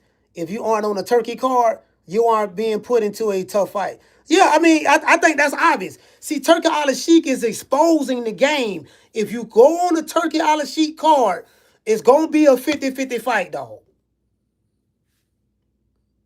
Shout out to the one. He said, Coach, you don't think Norman have chin issues? Check this out. I'm glad you brought that up. The coach, the one, I spoke to someone from Atlanta. I spoke to 2 people from Atlanta. You know what they told me? They say Brian Norman chinny. And guess what? If we said that Devin Haney was chinny because he got hurt by Jorge Linares and he got dropped 5 times by Ryan Garcia on Osterine, that rule got to apply to Deontay Wilder. That rule, and y'all said Terrence Crawford was chinny.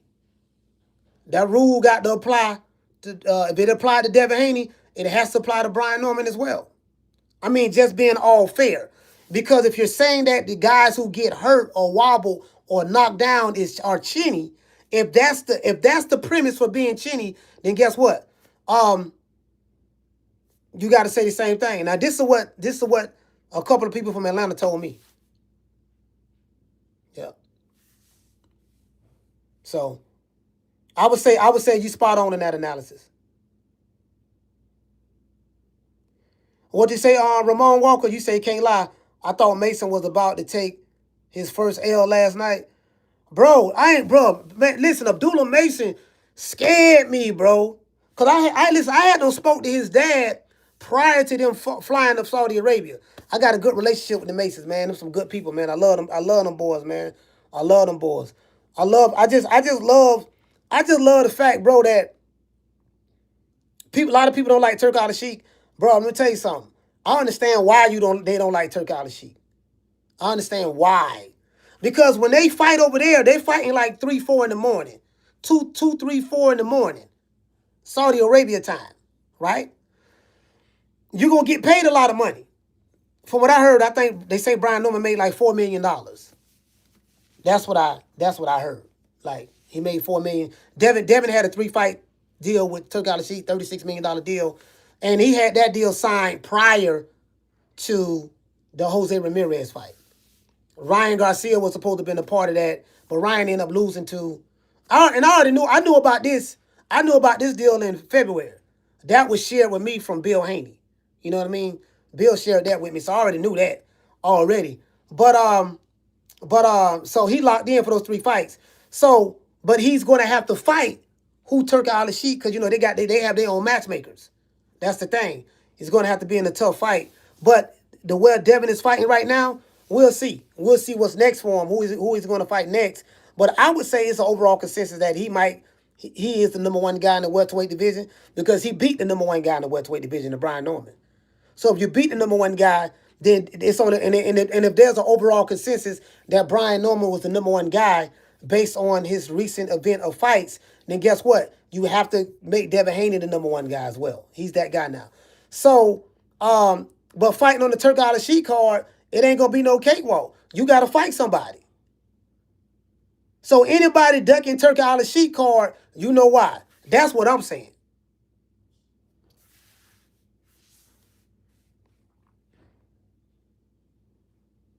What you say, CJ? You say Bill said they gonna choose someone on the list.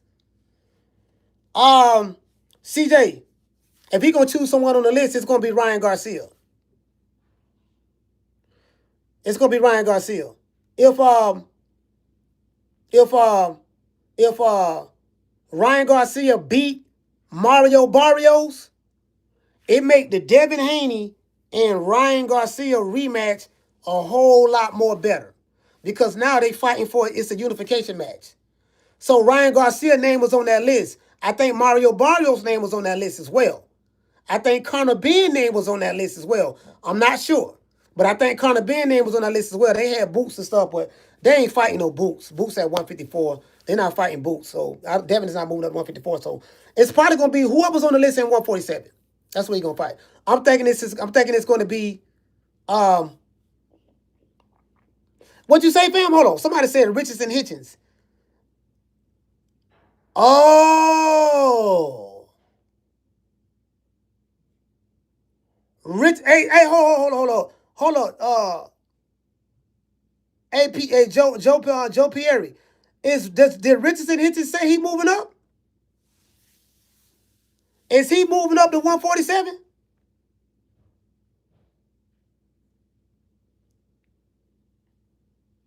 Shout out to Miss Conner. Miss Conner, what's going on? Master Goku say might be Richardson. Hey, Big Ron, what's going on, fam? Big Ron, you was right. Debo Dev did his thing. You was right, fam. I'm here to face it all. I'm here to face it. Hey, we going live tomorrow at 3 o'clock. So y'all know, man, Thanksgiving next week. So I'll be heading down to Miami. So we're gonna be doing some lives from the phone. I'm not gonna be here in my office. So but I'll let y'all know what day. He said they gotta put it first. Richard is good. He said Richard Hitchens Ben should have moved up. Yeah, because I think Richardson Hitchens like 5'10", right? I think he like 5'10". He pretty tall to be fighting at 147. 140. So yeah, if he move up, that's gonna be a tough fight there, bro. That's gonna be a tough fight. Richardson Hitchens and Devin Haney.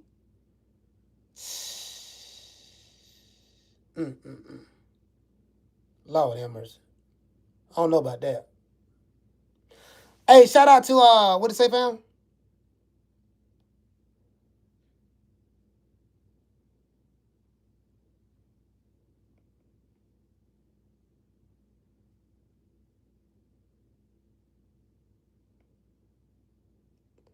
What you say, Chucky? You say, Coach, Jerry got to be sick. You blocked him so he can't call the show. I haven't blocked his number. I just don't like Jerry. Jerry, old racist ass. He's old racist ass fuck boy. I don't like him at all. So I tolerate him. I tolerate racists, but I don't like him at all, man. He just too, Shout out to Rance. He said, what do you think about the Dog and Grit Mason show last night? Hey, Rance, I love the Dog in Mason. I love the Grit in Mason. But I gotta say and I don't know if you agree with me on this. Mason made that fight a lot harder than what it should be. What it should have been. He made that fight. And what I mean by that, I mean from a defensive standpoint. Look at Mason's performance and compare it to Devin Haney's performance, right? And just look at how Devin Haney was able to pretty much not get hit that fight. But he was right there mid-range. I was expecting Mason to make the adjustment to do something like that, even though he fought before. You get what I'm saying? Like Mason didn't use his reach advantage. Mason didn't get his head off the line. He wasn't really bobbing and weaving. He wasn't slipping and rolling, stepping around the weak side. He wasn't doing any of that. It was just, you get what I'm saying? It was punches that I saw Mason got, and I saw his dad yelling at him in the corner. I don't know what his dad was telling him in the corner, but he was yelling at him in the corner. Do you get what I'm saying? And I'm pretty sure he was talking about the defense. Shout out to Rance. He said he made it hard. He showed he could outbox Noakes when he wanted to. And my thing is, he's not a Rance. He can't fight. See, now he's a champion. You can't fight everybody like that because and then guess what? This is his first 12-round fight. Now I'm glad that Mason, Mason, my guy, I picked him. You know what I mean? I messed with the Mason real heavy, man. Like, you know what I mean? They been the dean real heavy. They know a lot of Muslim brothers that I came up with when I was in the nation and stuff like that. So a lot of a lot of the elders who helped raise me when I was, when I was participating. You get what I'm saying? But I'm not a part of it anymore. But you get what I'm saying? But yeah, man. Just I'm a big defense fan because I look at a lot of the fighters I love, like Salvador Sanchez. He was very smooth, like butt in the pocket and mid range defensively. He right there, but you can't hit him. You get what I'm saying? Devin Haney, he ain't show no Salvador Sanchez, but he showed to be able to control a person mid range. You know what that fight reminded me of? Hold on, y'all gonna think I'm tripping. Even though I picked Brian Norman to stop Debo Devin Haney, I was wrong in that pick. I ain't lose no money. Ain't nobody bet me, so it is what it is. But that fight reminded me of Floyd Mayweather versus Sugar Shane Mosley. I'm gonna tell y'all what I mean by that. Even though Floyd did not drop Sugar Shane and Devin Haney dropped Brian Norman, it was after Shane caught Floyd with a big right hand. Floyd tied him up. He was buzzed. He tied him up, held on to him till the referee broke it up. Then Sugar Shane kept trying to land that same shot. Floyd was able to weather the storm, go back this corner, get his composure, and then he completely handicapped Sugar Shane. He controlled the mid-range game. He controlled the clinch. That's it kind of reminded me of that fight, if I think about it. Do you get what I'm saying? Go back and look, hey, Master Goku, go back and look at the Floyd Sugar Shane fight. You'll get what I'm talking about. Minus the knockdown. Minus the knockdown. We know Devin Haney dropped Brian Norman. Minus the knockdown, but it reminded me a lot of that fight. Ramon said, I don't know about that, coach. Floyd was fighting the faster fighter, but the timing difference makes sense. No. I'm not saying I think you missing what I'm saying, Ramon. I'm saying stylistically, mid-range. I'm right here. Whatever you trying to do, I'm going to take that away. I'm going to hit you when I want to hit you. You ain't going to be able to hit me. If you rush in and try to tie me up, you know what I mean? I'm going to tie you up, turn you, whatever the case may be. Referee going to break it up. We going to reset, do it all over again. That's what I'm talking about.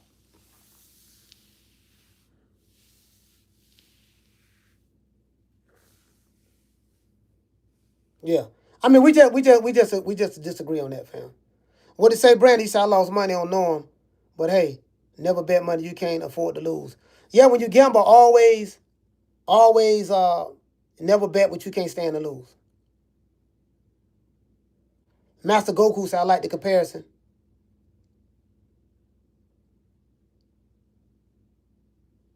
Ron said, exactly. That was a classic example. Yeah. I appreciate that. Brian distance was what caused Devin to stay prepared to be defensively sound. Ring IQ and experience. Yeah. He showed he had the ring IQ and he definitely had experience. He said, Coach, did you see the wheel get taken from Norman early, or is it just me? No, I saw the same thing you saw Matty Ice. Yeah, it looked like he took Brian Norman's. Bro, he didn't look prepared, bro. Like, I don't seen a lot of fights. He didn't look prepared, bro. Like, I know he was prepared physically, but he didn't look prepared mentally. I'm going to give you an example of what I'm talking about. The really, really great fighters, really good fighters, I've seen fighters get dropped, get knocked down, and get back up, not get hit with that same punch, make the adjustment, come back and win, or come back and make it competitive. Do you get what I'm saying? It seems that Norman was never in the fight here. It's like after Devin Haney dropped him, and then he stood over him, and he gave him that look like, yeah, nigga, I told you what I was gonna do to you, right? Remember that shit you was saying? Did you get what I'm saying? It was like from that point forward, he wasn't like. I'm gonna give you a perfect example. When Andre Ward fought Sergey Kovalev, Sergey Kovalev dropped Andre Ward early. He dropped in like, I want to say the second round. It might have been the first or the second round. He dropped Kovalev. Andre Ward went back to the corner. Virgil Hunter gave him a hell of a speech. Told him all the fighters that got knocked down and got back up. He told him not all, but some of the good fighters that got dropped and got back up and won. He said, you got back up. You gonna win. And that never kicked in for Norman. Do you get what I'm saying? So I think the experience probably did play a factor in it.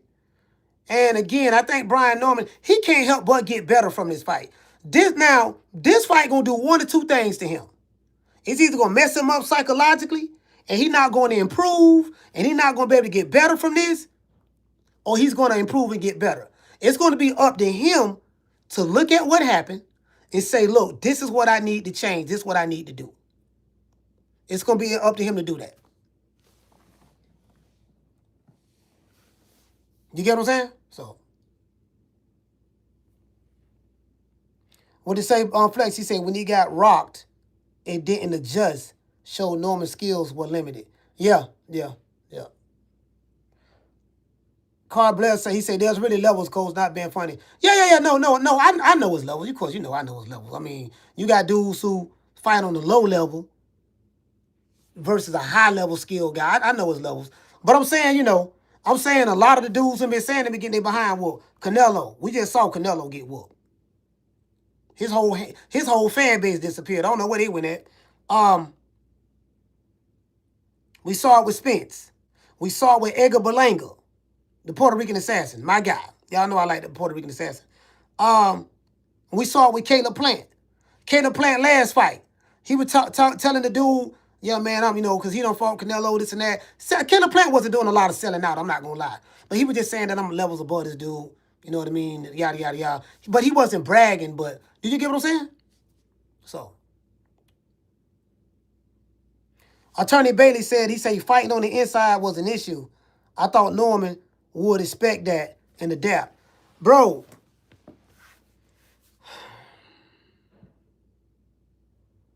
He said Norman kind of buckled on every jab. Hey, cool boy Kirby. Somebody from, again, I'm not going to say no names. Y'all know who you are. Much love to my brothers. Somebody from Atlanta hit me up. They were like, man, they say Brian Norman look chinny, bro. Like, what was his punch resistance? Like, he hit Devin Haney with a couple of good shots. Devin Haney punch resistance was a lot stronger than Brian Norman's punch resistance. Again, listen, Devin Haney is a pillow-fisted guy. Everybody say he pillow-fisted. Did you get what I'm saying? Everybody say this about him. And he was punching harder than Brian Norman. That shocked? That really shocked me. Did you get what I'm saying? So, and it's like somebody said earlier, once he dropped him and knocked him down, it took something out of him. Took something out of him, bro. Like,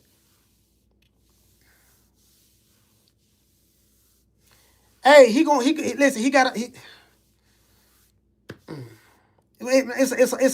a lot I want to say. But he gotta listen, man. The Norman team, and I'm gonna tell B this. I haven't told him, but I'm gonna say it to you guys. I haven't told him yet. They gotta change some things up, bro.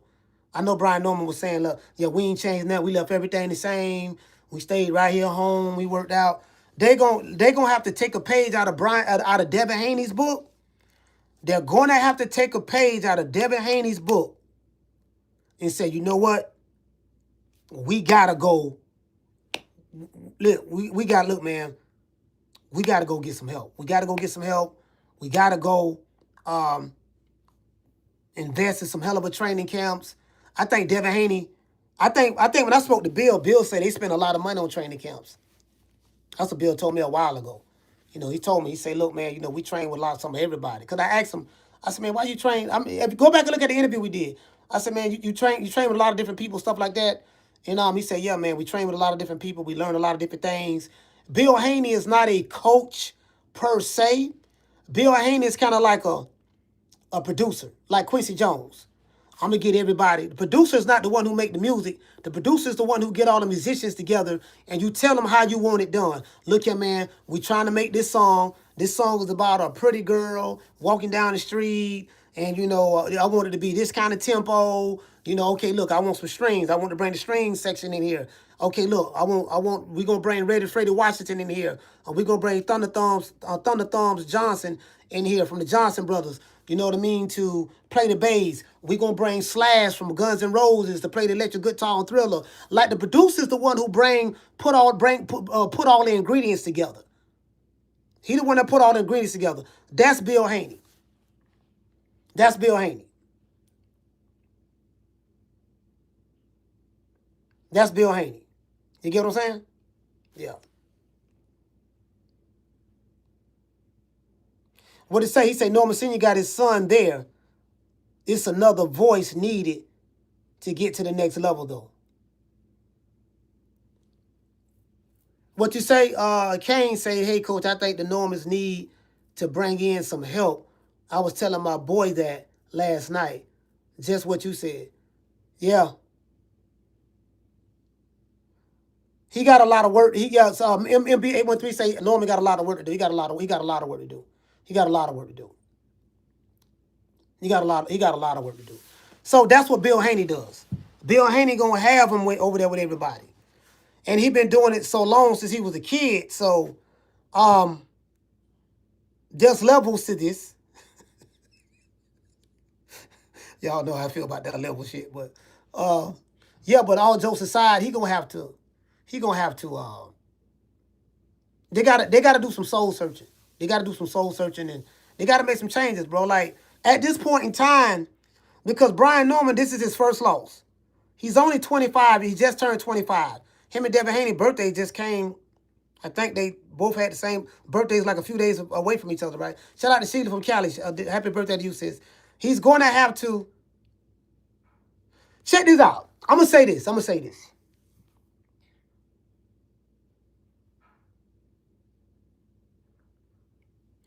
He's going to have to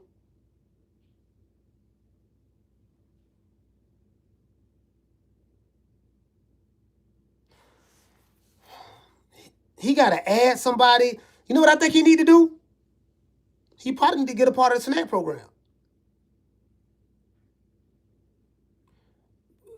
Go be a part of the snack program. Listen, I'm dead serious. I'm dead serious when I say this. Crawford is a part of the SNAP program. Virgil Ortiz is a part of the SNAP program. Bam Rodriguez is a part of the SNAP program. Demetrius Andrade was a part of the SNAP program.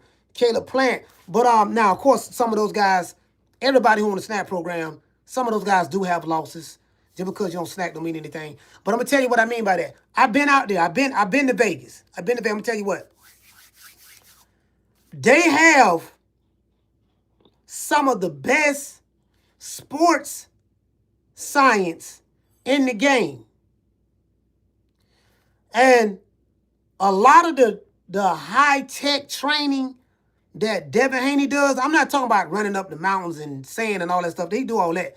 But what I'm saying is they test and measure everything, right? And they, the strength and conditioning coaches, whoever Devin Haney's strength and conditioning coach is, and he's worked with several different strength and conditioning coaches, they know how to fully get you prepared for whatever it is you're going to do, right? You get what I'm saying? So I'm thinking that he's going to have to take his training to the next level. I think Brian Norman Sr. and Jr., the father and son duo, they're going to have to take the training to the next level. I think their next training camp, they probably should go out west. Again, like the guy who beat you was a heck of a guy. So he really ain't got nothing to hold his head down on. You lost to Devin Haney, a generational talent. He's a GOAT. I said if he beat Brian Norman, I said I'm gonna say he the GOAT. So I gotta stand on what I said. Devin Haney is the GOAT. Well, he's a GOAT. He's not, you know what I mean? It's several GOATs, but you know, but he's literally on that level. So what I'm saying is they gotta make some changes. Whatever those changes may be, they have to do that. They have to do that. They got to be real honest with themselves and say, let's do an overall assessment of this, of Brian Norman Jr. as a fighter, right? I know prior to Brian Norman going on his winning streak, Top Rank kind of like throwed him to the wolves. When they sent him out there to fight Centillion, Brian Norman was supposed to lose that fight. That was Top Rank kind of like washing their hands with him. Did you get what I'm saying? But he won. Then he fought Cuevas. Then he fought Jen Sasaki. Did you get what I'm saying? So he went on a good little run. That was the 3 fights after the Quentin Randall fight. In this fight, he reverted back to what he does prior to going on that winning streak. You know what I mean? According to what... Now, this is what people telling me from Atlanta. Everything I'm saying is what the people told me from Atlanta that I spoke to this morning. Y'all know who you are, right? You get what I'm saying? So they're going to have to change something. What I don't want for them, I don't want them to be stubborn and be like, I'm stubborn. Nah, we going to stick like this here. Yada, yada, yada, yada. I don't want them to be stubborn. And if you be stubborn and don't do an honest assessment of yourself, you're going to make the same mistake again. You get what I'm saying? So that's all I'm saying. They made a lot of money this fight. I'm hearing that Norman's made $4 million. B. Norman Jr., I'm happy he got paid, took out a seat, took care of him. You know, so now he need to take some of that money and invest in his training camp, different strength and conditioning coaches, and another coach that can help, you know, that can help senior. And again, I'm not taking anything away from the coaches because I don't know what was going on, what was said in between rounds. But I'm just saying for me, after that performance, and there was a lot of shit talk, a lot of shit I spoke, a lot of shit Brian Norman Sr. spoke, Junior, this and that. You have to do an honest assessment of yourself. That's what Devin Haney did. After Devin Haney lost to Ryan Garcia, you get what I'm saying? And it got reversed because Ryan Garcia got popped dirty because he's a drug cheat. And then the Jose Ramirez fight, Devin Haney did a reassessment. He went through a lot last year. You know, a lot of people was clowning him last year.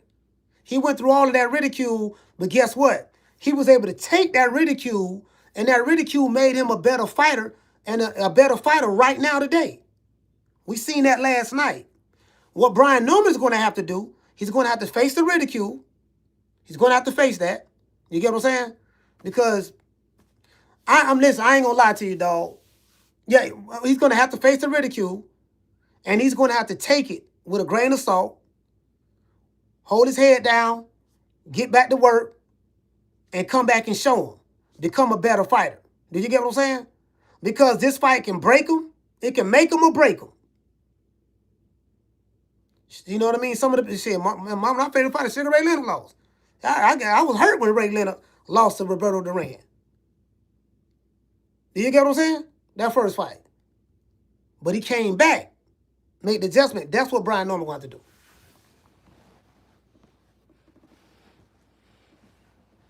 That's what he got to do.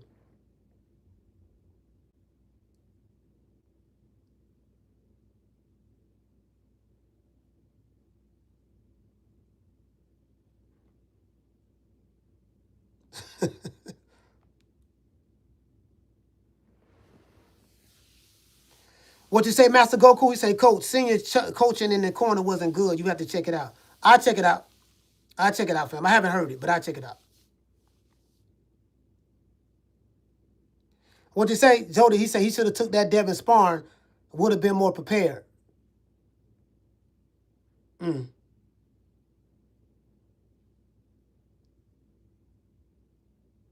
What you say, Carl, you say at this stage, coach ain't going to get any more. Ain't going to get any more. You got to go high tech. Yeah.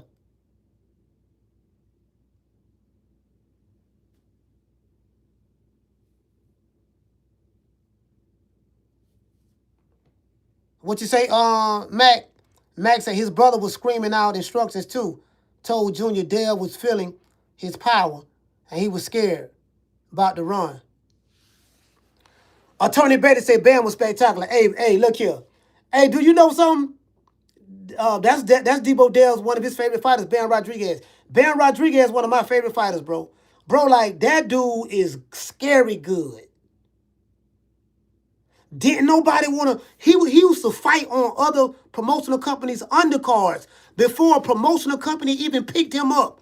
Before a promotional company picked him up, Matchroom picked him up, didn't nobody really want to touch Bam.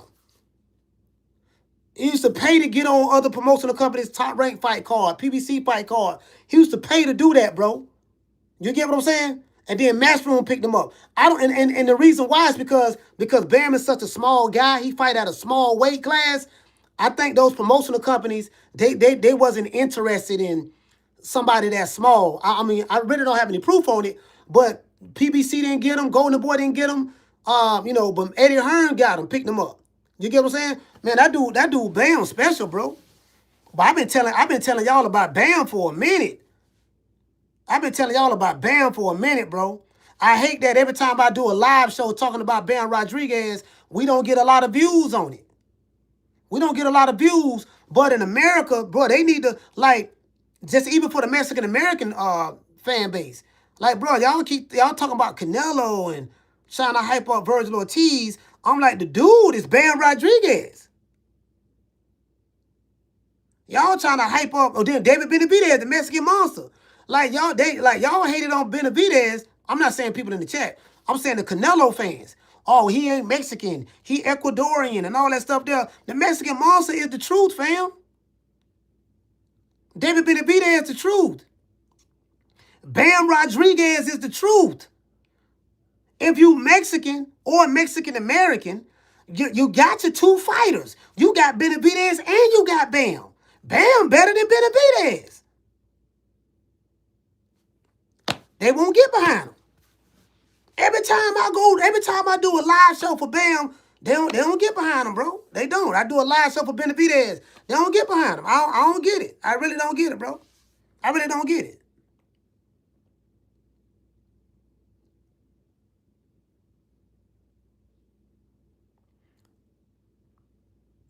Banger, what you say? You say that's who Brian needs to study, Bam.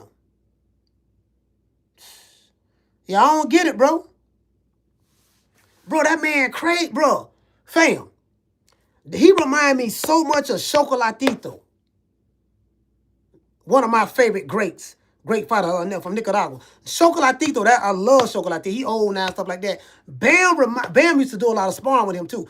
Bam remind me so much of him. His angles in the pocket, his footwork. Bro, it's everything. If you want to see sweet science, watch Bam Rodriguez. Bam is sweet science, poetry in motion. Period.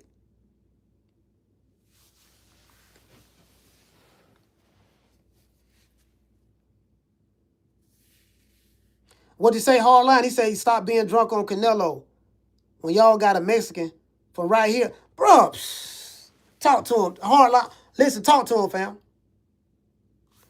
What'd you say, Brandon said, I want to hear from Gray. Yeah, you know what I'm going to do, Brandon? I'm going to call him tomorrow on the show. Call him tomorrow. Hey, what time it is? It's 4. Hey, I got to get ready to go, y'all.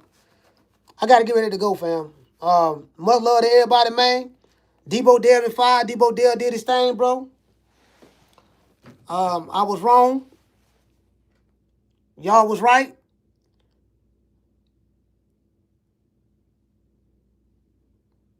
Hold on.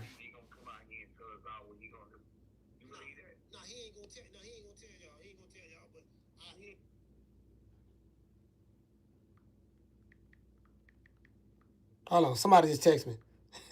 Somebody text me, clowning me.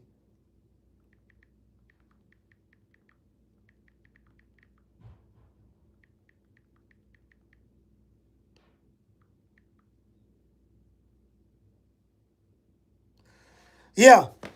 Anyways, yeah, man. But listen, man, I gotta get ready to go to the gym, dog. I gotta get my, know what I mean? Shit, work out on this and that, man. And man, I'm hoping like hell I ain't gotta have no surgery, man, on my motherfucking neck, dog. I mean, it feel a little bit better right now, but I'm hoping like hell, man. Shit, I'm man, motherfucker, man.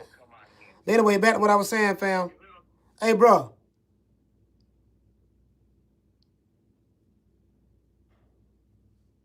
What was this? Man, I got so many people hitting me up right now. Shout out to Big John Doe. Salute to you, fam. Shout out to Green Eyes P. Shout out to the lovely Jessica. Shout out to Chucky. He say Debo Dev in two. Hey, you know what? It was almost that, for real. Shout out to that 96 Big Ron. Shout out to Ramon. Salute to you, fam. Hey, what did you say? He said that Debo Dev gonna live forever. Hey, you know what? I got Debo Dev from Bill Haney though.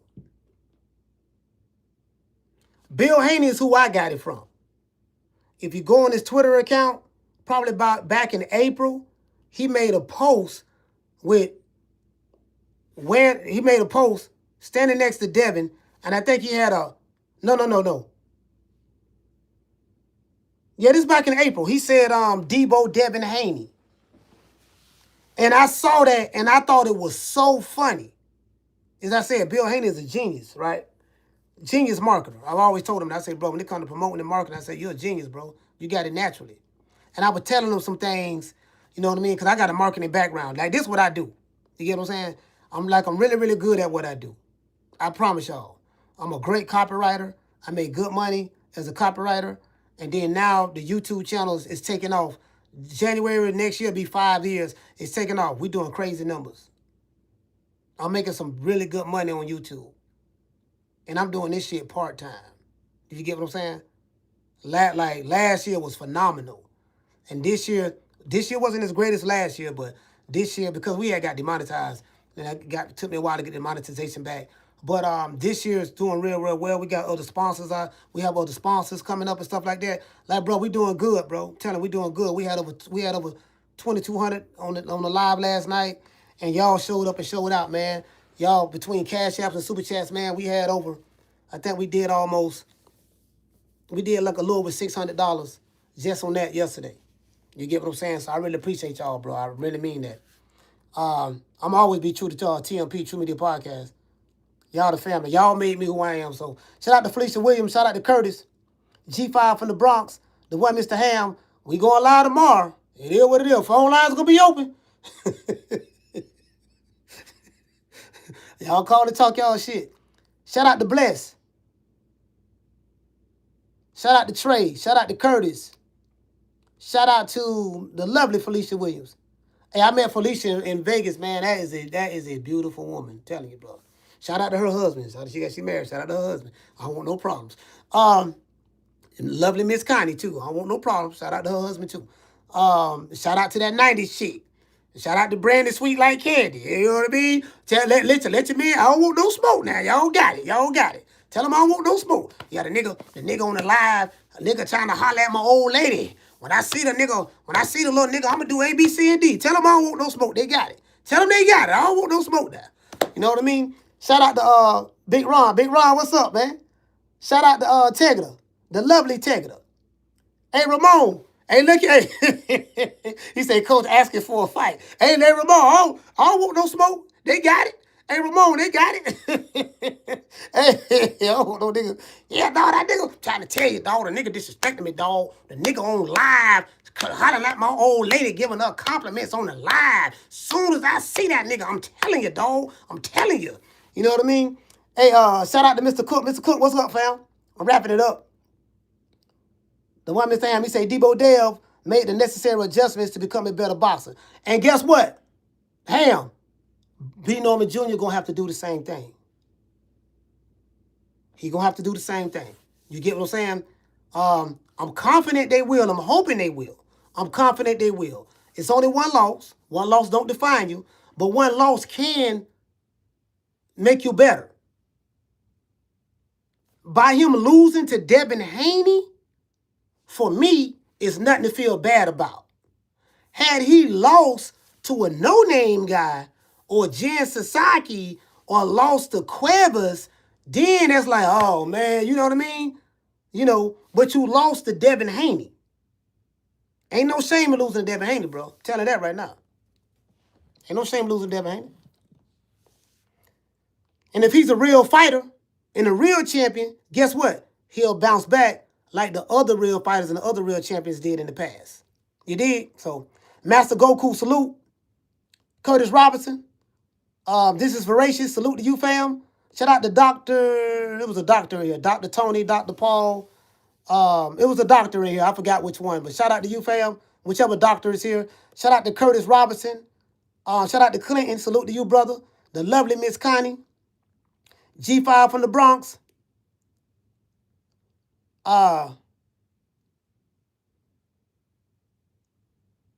B-Love. Salute to you, sis.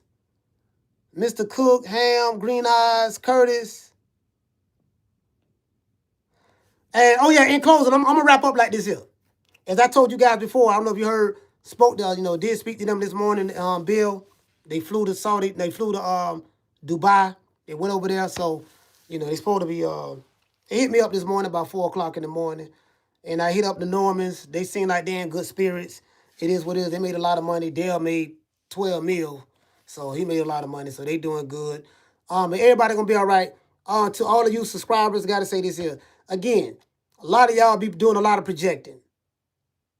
There is no on-site. When I see you, it's gonna be A, B, C, and D.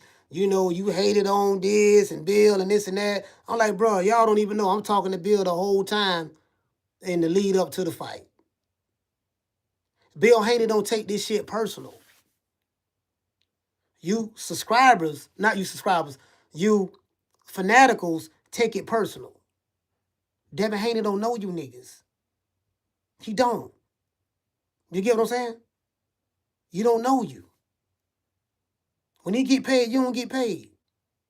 There's no animosity with the Haneys or me or the Normans or whoever. The only motherfucker I got an issue with is Mama Hofield, period. That's going to be for life.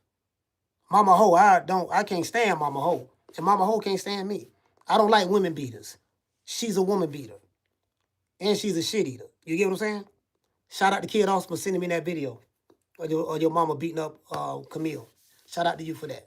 But yeah, man, y'all be doing a lot of projecting, bro. Like, that's crazy. You get what I'm saying? Bill gonna be back on the show too. You get what I'm saying? So it is what it is. Y'all take it too personal. This shit business. Bill Haney is a businessman. If you know Bill Haney, you know Bill Haney don't take nothing personal. Y'all don't know Bill. And y'all don't know Devin like that. You do a lot of projecting because y'all be battling with each other online, different boxing fan bases. For me, it's another day in the office. We had a good day yesterday. We did almost 40,000 views on that live show. We got a lot more subscribers. We got 2 channels doing well. We doing great numbers when it come to the direct deposits from Google. Doing real good. All that stuff there. And shout out to Mr. Juan Carlo for paying for the pay-per-view. So, and I ain't lost a dime. I ain't losing that last night. I didn't bet. But nobody betted me. So if somebody would have betted me, if somebody would have betted me, y'all could have got me last night. But nobody betted me. So it is what it is. So just remember that. Just remember that. So when you see me, you know what I mean, with the Haneys, or with the Normans, or with Crawford, or with the Masons, or with whoever, just understand, I'm not a part of your belief system. You looking at it from a personal standpoint. This my fighter, this my guy, I'm over here. No. That's how you looking at it. This shit is business. Business over feelings. You dig? Shout out to Green Eyes P. Big Ron, salute to you, fam. And what you say? Miss Connie say Mama Hofield getting fat, all that estrogen. Yeah, I can't stand Mama Ho. Shout out to the lovely La Jessica. Shout out to Ham. And shout out to everybody else. And shout out to H-Town T. Much love, brother. Catch you guys on the next one. You know my motto, don't meet me there, beat me there. Peace. I'm going to see you guys tomorrow.